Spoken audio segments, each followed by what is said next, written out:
Nixon's moment of silence before everything fell apart.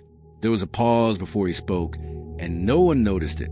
A fraction of time where the truth could have gone another way, and then silence chose for him. To understand Richard Nixon's presidency, we must begin before the tapes, before the resignations, before the unraveling became public. We must return to a moment when collapse was not inevitable, when the presidency still had an exit, because the most destructive decisions are often not acts, but refusals to speak. When Nixon entered the White House, he carried scars from defeat and exile. He was intelligent, strategic, and deeply suspicious. Power, to him, was never permanent.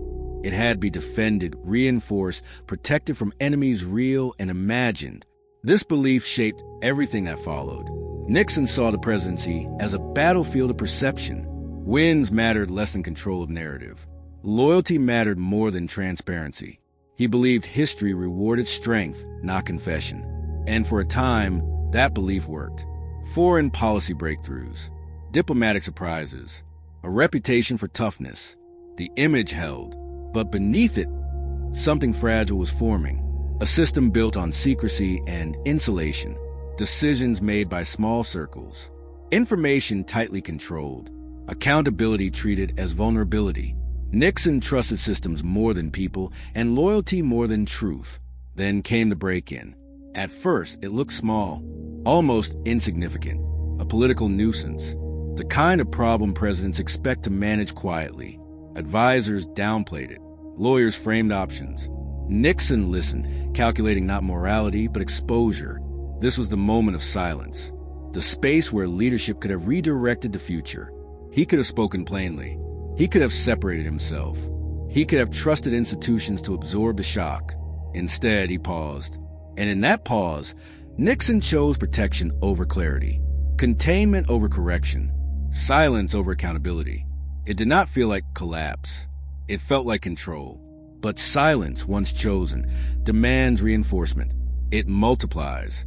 It requires lies to protect it, pressure to sustain it. And eventually, power exists only to preserve the silence itself. Nixon did not yet see the end.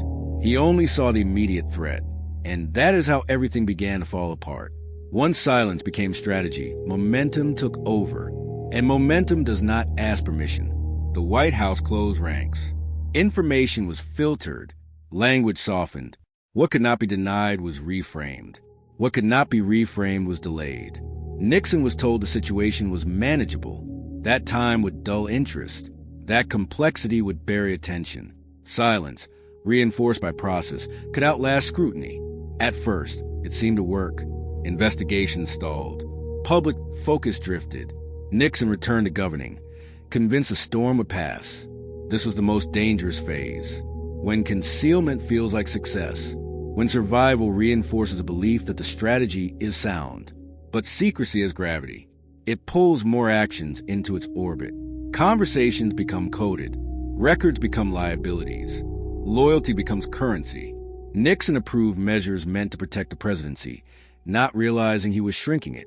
Each step designed to maintain control required another step to justify it. Inside Nixon, the conflict deepened. He knew institutions mattered. He had built his career within them.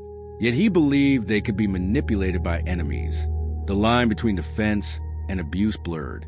Protecting the office became indistinguishable from protecting himself. The tapes captured everything. Not just evidence, but psychology, hesitation, calculation, moments where silence replaced clarity.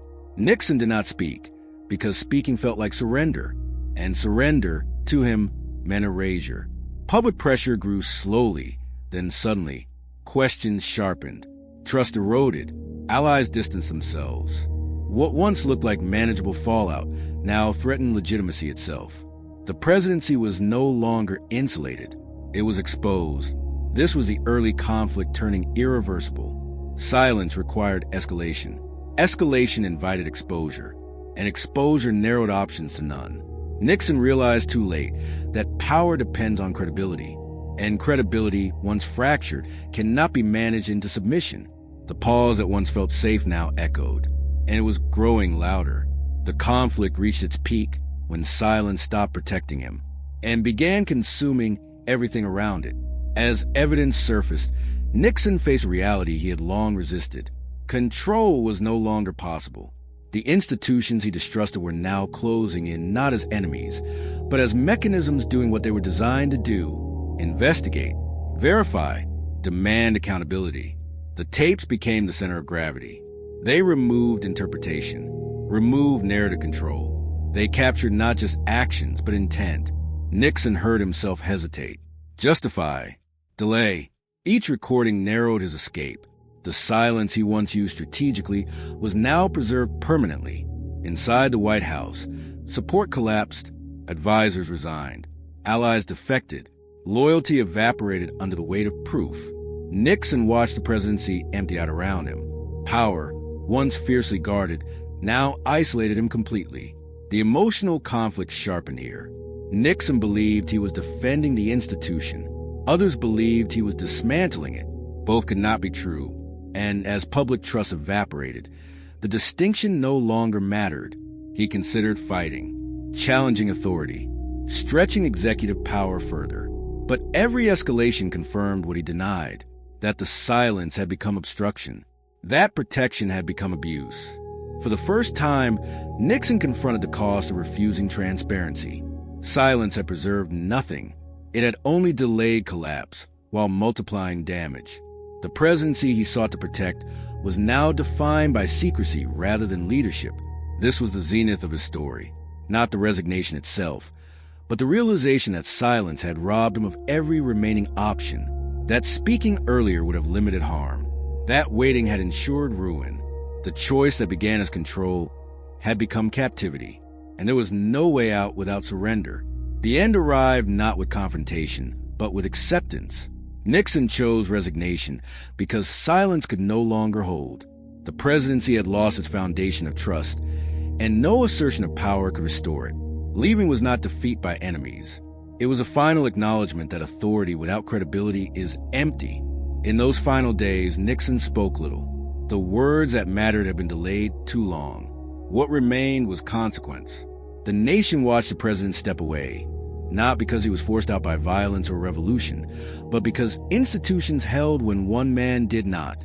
This was the resolution of Nixon's story. Silence, once used to protect power, ultimately revealed its limits. The presidency survived because it could separate itself from the individual who occupied it. Accountability did what silence never could. Nixon's legacy remains complicated. Diplomatic achievements endure. Strategic brilliance is still studied. But the pause before truth defined everything that followed. It showed how quickly leadership erodes when transparency is treated as weakness. His story matters because it exposes a temptation that never disappears. The instinct to delay, to wait, to believe control can outlast truth. Nixon proved it cannot. Silence is not neutral.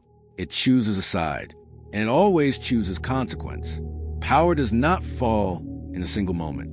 It unravels in spaces where honesty is withheld. Nixon's moment of silence did not just end the presidency. It reshaped how future leaders understand accountability. Nixon